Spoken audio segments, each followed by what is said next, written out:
Okay, I'm going to go over the probability unit self-assessment for anyone that didn't get a chance to attend the extra help or just would like another way of checking their answers other than just looking at the key.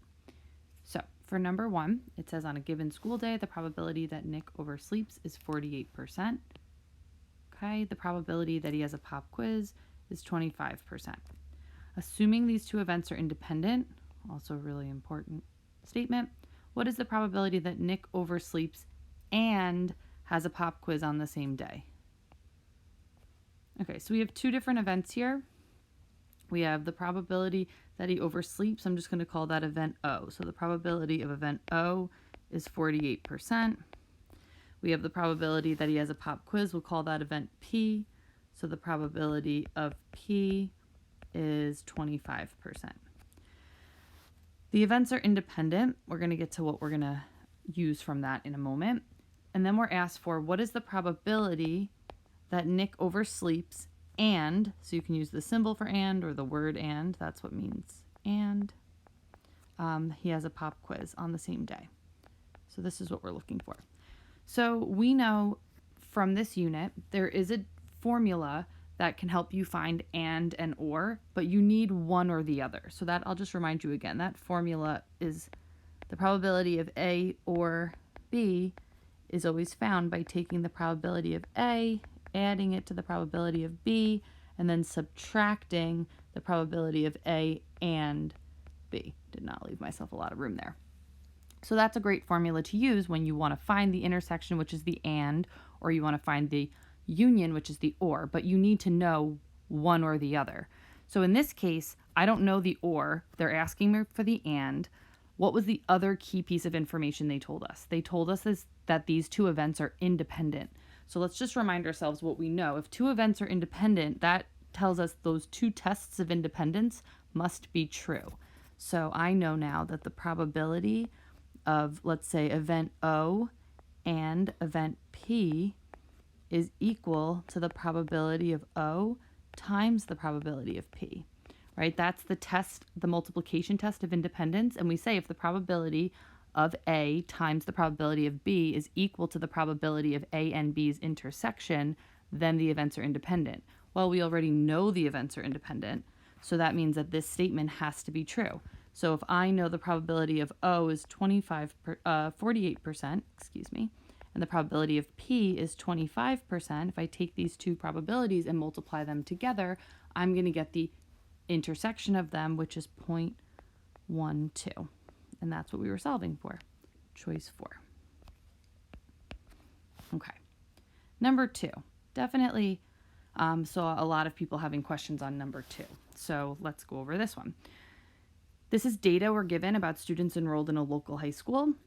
It says if a student from the high school is selected at random, what is the probability that a student is a sophomore given the student is enrolled in Algebra 2? So again, let's just kind of extra highlight that word. So this is a conditional probability where the first event is student is a sophomore. So we'll call that S. Given, this is the symbol again for given, that line, that means given. The student is enrolled in Algebra 2, so we'll call that event A. So this is what we're trying to find. The probability of event S, student is a sophomore, given event A, student is enrolled in Algebra 2. Now the definition, I'll remind you up here, the probability of A given B is equal to either the number of things in their intersection, the number of outcomes or elements in their intersection divided by the number of elements in the given, which in this case would be B, the way that I wrote that.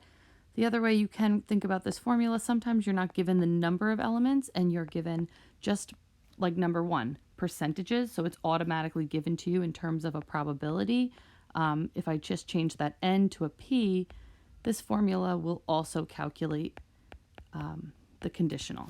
So since we actually know there are, let's say, 985 students, this number here, people that are not in either Algebra 2 or considered a sophomore. There are 85 students that are both Algebra 2 students and sophomores. So we don't need to worry about the probability right now. We know the number of people, the number of elements in each set. So we're going to calculate this using the first example. So we're going to find the number of people in the intersection of these two events, and we're going to divide that by the number of people in Algebra 2. So the number of people that are in both elements or both sets are sophomores and Algebra 2. That's this number here, that 85. So that's going to be our numerator. Okay. Over the denominator is just the given. So how many students are enrolled in Algebra 2? So now I need to take the 210 and the 85 and add them up. So that's going to give me 295 students that are just in Algebra 2. And that is choice 2.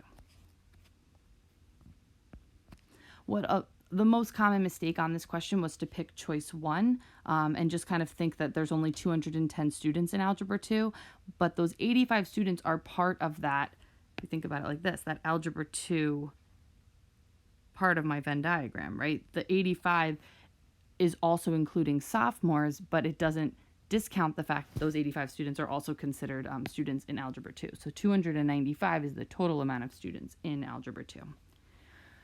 Okay, number 3. If two events A and B are independent, then which of the following is always true about their probabilities? Okay, well, we just talked about this a little bit earlier with number 1, where we were told, okay, if we know that two events are independent, then what do we know about them? We know that the probability of A and B is equal to the probability of A times the probability of B. Add a multiplication symbol in there. And the other test for independence is that if the probability of A given B is still equal to the probability of A, and that can be flip-flop, the probability of B given A still equals the probability of B, meaning the given event does not affect the original event from that probability changing, then those two events are also considered independent. So these are the two tests. This is the multiplication test, and then both of these are the conditional test for independence. So now we're just looking for, which of these is given to us as a choice. So the probability of A equals the probability of B. That does not say that events are independent, just that they're equal to each other. The probability of A given B equals the probability of A. Well, that is what we were just saying right here. We just used the symbol for the given, and they used the word. But this is correct. I will say some people chose choice 3, and the only piece here that's incorrect is the word or. If this had said the word and, which is what this symbol stands for, then that would have been the multiplication test of independence, and that also could have been a correct answer. Okay, for number 4, we're being told the 11th grade class at Red Hook High School was surveyed about the types of music they like. Of those surveyed, 64% said they liked pop music, and 52% said they liked rap music. If 38% said they liked both pop and rap, what percentage of those surveyed liked neither? So let's just first break down what we have. So 64% like pop music, 52% like rap, 38% like both. Okay, so if I say event P is liking pop music, that's my 64%. The probability that someone likes rap music, we'll call that event R, is 52%. And the probability that someone likes both, I'll use the word and, could also use the symbol, is 38%. Now, they're not asking me for the either, the or, they're asking me for the opposite, which is neither. First, I'm going to find the or, and then we'll talk about how we get the actual answer for this question. So if you want to find the or, and you know each individual probability of each event, and you know the intersection, you can use the formula. So the probability of someone liking pop music or rap music is going to be the sum of the individual probabilities minus their intersection. So let's add up the 64%, the 52%, subtract away the 38%, and that value is going to give us 78%. So that means 78% of people like either pop or rap.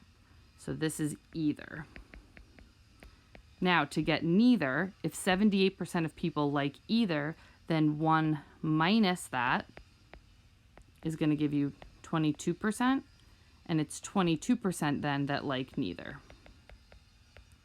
Again, I always think it's nice to visualize like a Venn diagram.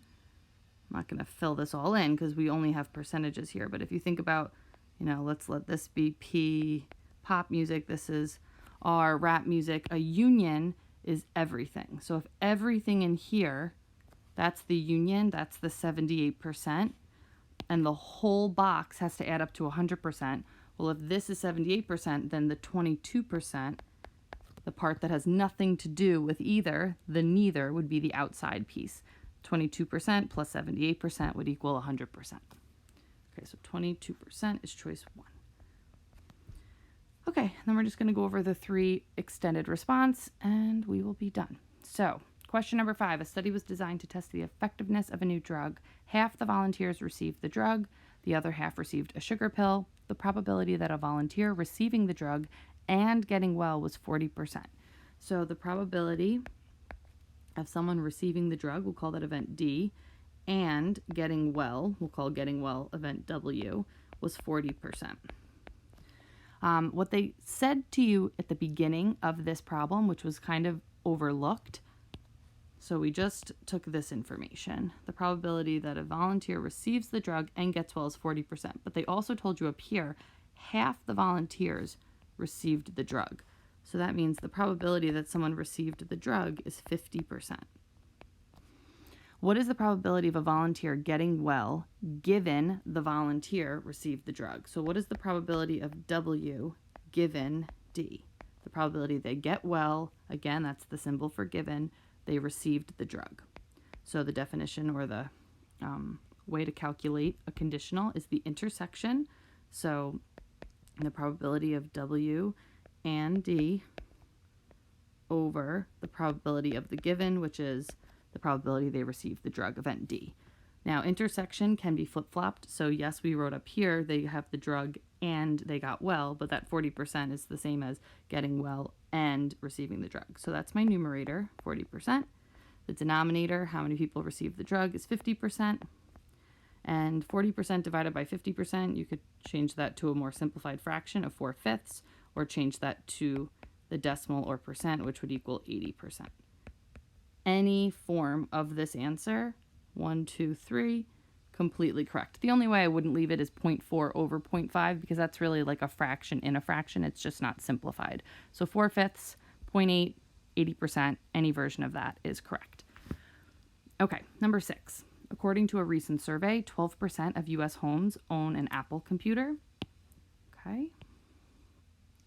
79% of U.S. homes own at least 2 flat-screen televisions. So these are our events. So I'm going to let event A be that's a home has an Apple computer. That's 12%. And 79% of homes have at least 2 flat-screen TVs. So I'll call that event T. T for 2 and television. Think of it like that. And that's 79%. If 9% of all homes have an Apple computer and at least 2 flat-screen TVs, okay, so that's the intersection of these events. That's 9%. Find the probability of owning either, okay, that we own either an Apple computer or at least 2 flat-screen TVs. Justify, again, just means show your work, which I will say a lot of us had the right answer for this question but didn't show work. Again, if this was a graded assignment and it was worth 2 points, you would get 1 point for the correct answer. So you should always be showing your work, especially if it's not right. I can't really help you make comments, make suggestions on what you should do differently if I don't know the mistakes you made. So please try to show as much work as possible when you're working on these assignments. Okay, so I'm looking for the or of these 2 events, the union, right, between them. So the definition for that is the probability of the first event plus the probability of the second event minus their overlap. Intersection, the and. So we have all of this information. It's a straight plug-in. So the 12% plus the 79% minus the 9% should give you an overlap here of 82%. And again, you could leave your answer as a decimal, you could leave it as a percent. Either form is correct. Okay, and the last question. There were 3 different ways you could show your answer for this one. I'm going to go through all 3, but I'll probably repeat this a few times. You did not need to show all 3. You just needed to show 1. Okay, so we're being given information here about a survey that was given about television preferences. So sports, reality shows, comedy series are the 3 types of television, and they broke this up with seniors and freshmen at this high school. Are the events student is a freshman and student prefers reality TV independent of each other? So we're testing for independence. We have 2 tests for that. However, the conditional test can be shown 2 ways, which is why I'm going to have 3 options for how I can show my answer. So let's just first break this up. So the probability that a student is a freshman, let's just figure that out because they didn't give you total columns and rows. So I'm going to fill in a few numbers here. So if I add straight across to get how many freshmen were interviewed, 119 plus 103 plus 54, I'm going to get 276 freshmen.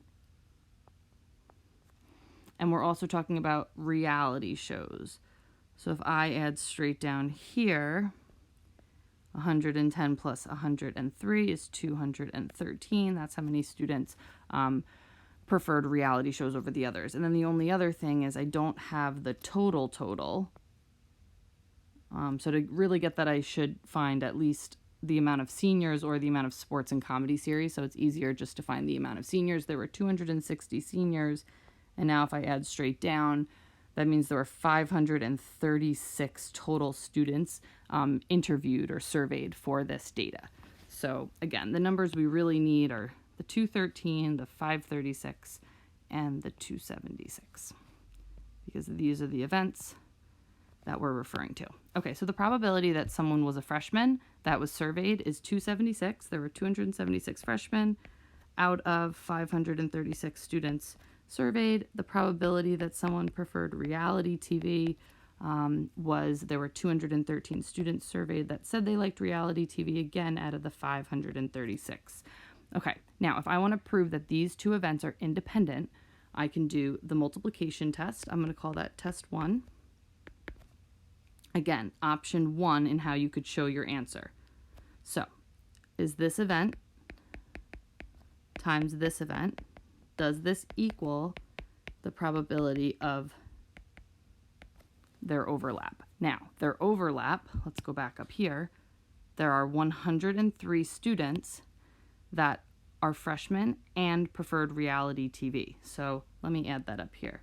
The probability of F and R is 103 out of 536. So if 276 out of 536 times 213 out of 536. So if the product of these 2 probabilities is equal to this 103 out of 536, then I proved they are independent. If this equality does not hold up, then I've proved they're not independent. So the product here comes out to be about 0.20462, and that does not equal the 103 over 536 is about 0.19216 or so. So they are not independent. Now, if I go on to show 2 other ways to show your work, you do not need to show it this many times, but if you don't have one of these 3 mathematical justifications, then just saying not independent is meaningless. You need the work to back up what your answer is. So the other option is the conditional. So is the probability, let's say, of being a freshman, given you like reality TV, equal to just the probability of being a freshman? Now, using the conditional test of independence is a little bit more work because you also have to calculate the conditional probability. So the probability that you are a freshman given you like reality TV, is the intersection of those events, which is the 103, out of the people that like reality TV, which is 213. Does that equal the probability that you are a freshman, 276 out of 536? Again, as far as these values, 103 out of 213 is about 0.4835, and that does not equal 0.5149, is approximately what 276 out of 536 is equivalent to. So again, we just proved they're not independent. And then the only other work you could possibly have had, again, these are the same two types of tests, but the condition, like we said, could be flip-flopped around and also prove whether this is or is not independence between these events. So is the probability that someone likes reality TV given they're a freshman equal to the probability that someone likes reality TV? So this is going to have the same numerator. There are 103 people that like reality TV and are freshmen, but since we changed the order of the conditional, now the denominator is the total number of freshmen, which was 276. Is that equal to the probability that someone liked reality TV? That was the 213 out of the 536. Okay. And again, we're going to get the same answer, which should not be surprising, but you did not have to show it this many ways. So 0.37 does not equal 0.3973. And again, proving these events are not independent. I hope this was helpful. And if you have any questions, I will be having more live sessions next week, and everything will be posted on the calendar. Have a great rest of your